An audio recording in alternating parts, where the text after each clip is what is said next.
Beloved, welcome back to the homestead. Well, it's snowing, very excited about that. So what better way to spend the day than sitting by the wood stove playing with our toys and LARPing. So I made some changes to my EDC rifle. I'm kind of the philosophy, pick or build one rifle and get real good with it. Don't worry about trying to go cross-platform. Just pick something that works for you, that you can carry with you, because I think for a lot of us, having a long gun within reach now is pretty much our standard protocol for our EDC upgrade, right? So I made some changes to mine. This is going to be my primary firearm. This is the one that I shoot coyotes with. This is the one that I'm going to get up if I hear something in the middle of the night, and it's always with me. And I've tried to make something that will,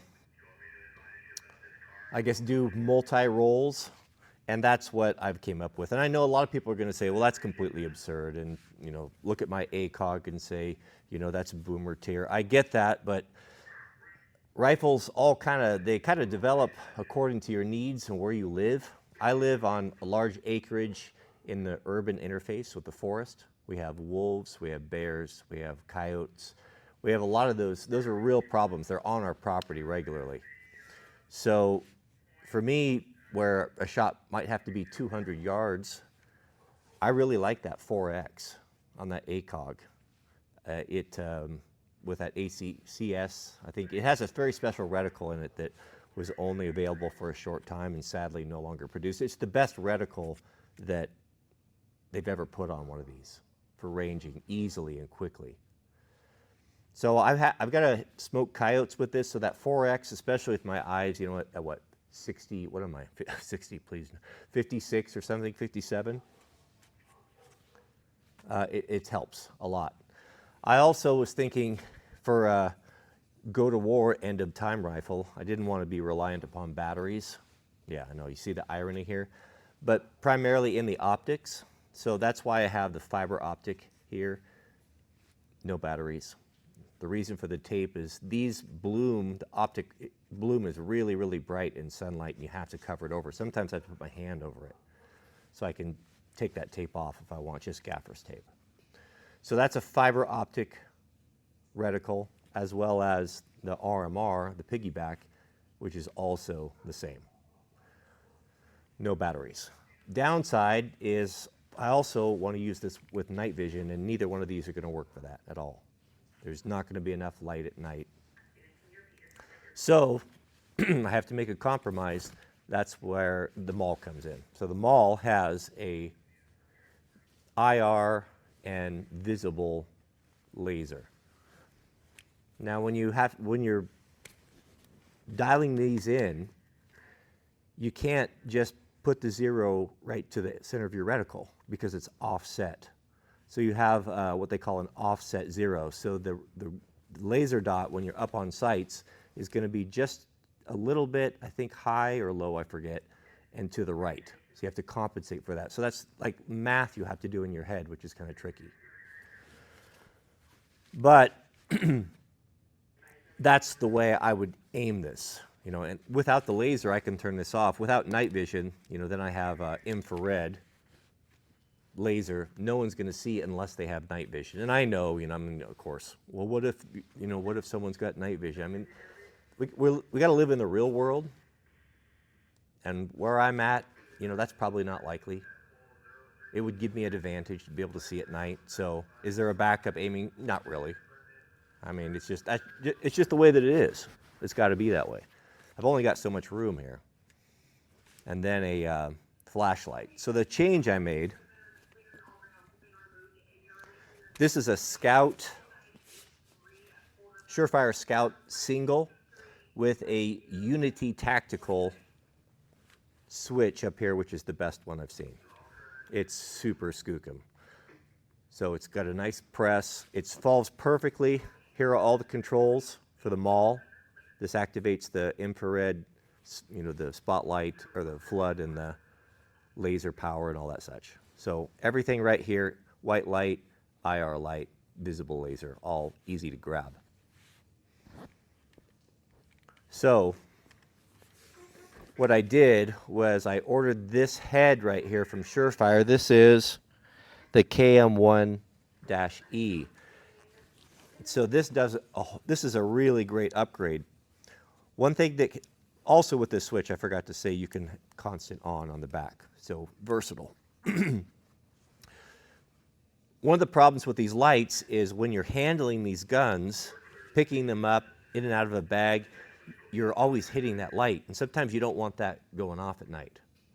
So the solution is to back the head off, but then if you pick it up, in an emergency and you need that light and you forget, it's one level of complexity that you'd just don't want to have. To turn that on and then make the light work. So I didn't really like that very well.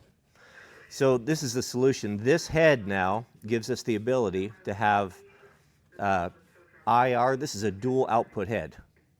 So it puts out infrared, which will be picked up on night vision. So it's just like a flashlight, but invisible to the eyes. Rotate it one turn to off. Now it can't turn on no matter what. So it's safe, light safe, or white light, or I guess that's IR. White light, off, IR. And you should be able to see a little bit of maybe in the lens, a little red tint, and you can barely see it with the naked eye. I don't know if that's coming through or not. So I'll turn that back to white light. It's kind of the same thing with unscrewing the bezel, but having the detent where it's off, it's very simple. It's just 3 position. In the dark, you could turn it one way, the other way, and remember, okay, that's the middle. There's no guesswork. Did I unthread it enough? Like the flashlight was. So that's pretty good. So that gave me an idea. I've been walking in the morning, rucking, sometimes with night vision.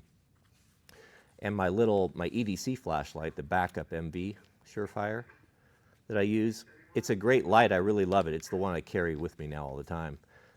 It's got 2 beams, or 2 modes. Goodness, I can't get that thing threaded. So there's a super bright, comes on automatically, and then there's hit again, and then there's like a moonlight. Now that's kind of nice when you're getting up, but I find this light here is too floody, because when I'm walking out in the forest or on the road and I hear something in the bushes, it has no penetration. I can't see very far, and it's disconcerting. So then I thought, well, will the scout head that I just took off, that I replaced with the IR head, will that work on here? What would that look like? And that was a great solution. So now I've got a strong piercing beam that's more like a weapons light for my EDC. It does suck a little bit at night because it's so bright if you want to just get up, and not wake your partner. But I find if you just put your finger over it like that, it tones it down. So it's fine. So that's going to be the new head for the EDC light. So I don't really have any use for that anymore. I always change my mind, so I'll be back to it. You know how it goes. So worst case scenario, let's say you can't get batteries, don't have access to them. These are not going to be of any help. You could strip them off with a screwdriver. This one's got a thumb screw. But you still have 2 aiming devices, a 4X and a 1X on top, which is very simple and easy to get to. When Draco's coming out, you want to be able to get up on sights regardless of condition. So that is kind of that. An overview, I've went over this before, but we like to talk about these things. From tip to tail, Surefire, 3-prong. We have a Maul, Scout, the single Scout with the Unity switch.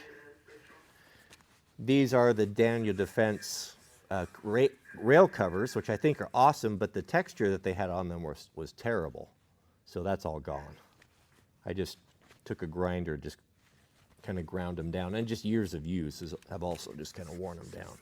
But these are really great, because these quad rails, this is the RIS 2 quad rail, get hot. Especially when you have a suppressor on it. It gets really, really hot. So I like those. And these are prickly too. Without gloves, these are pretty rough on your hands.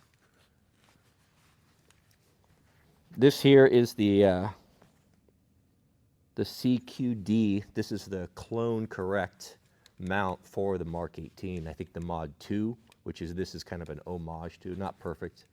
It should have a 4-prong to be perfect, but I couldn't find one at the time. I do have one on my Ergy though, the 4-prong.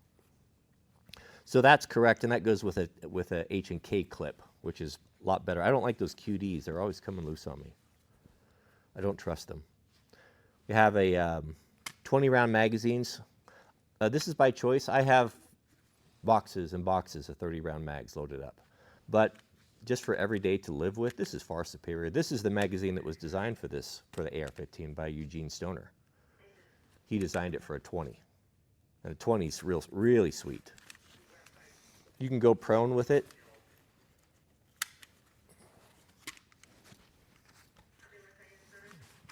Just way, way easier to live with. So I just keep an extra 20 in my bag. Geisley trigger. We have a Knight's Armament, what is that, the A2 handle. I grind off the thumb nut. There's a nub right there, which I find in like lots of shooting. Like I first noticed it in like a 2-day course.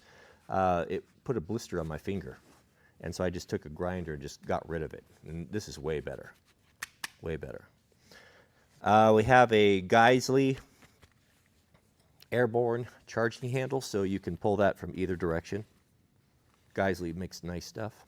We have a Geisley buffer tube and the Geisley coiled upgrade for the buffer spring, which takes away all that pogo stick sound, makes it sound cool like a German rifle.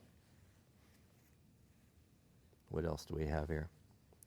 We got a Colt, back when they used to make them good, a real Colt, no, not this one. No, this one has the Daniel Defense mil-spec with the O-ring upgrade for the ejector. So that's in there. Full Mark 18 gassing, so it's over-gassed. It belches, especially with a suppressor, it's just toxic. But it will chew through anything. So reliability over, I guess, precision. Okay mags. Those are the best steel mags. What else is there? Trigger, buffer tube. I can't think of anything else. Yeah, I mean, it's pretty bare bones. Yeah, right. All right, that's it. Oh, so next video, this one's getting a little bit long. I can show you kind of, when I take the rifle, I take this bag, and this is, I guess we call it like your enhanced EDC. It's getting rough out there, man. I mean, last weekend there were several shootings, and I'm not here to preach panic. Just be prepared. Have a plan. But next video, I can go into this again. I've changed it maybe a little bit since last time, but it bears repeating.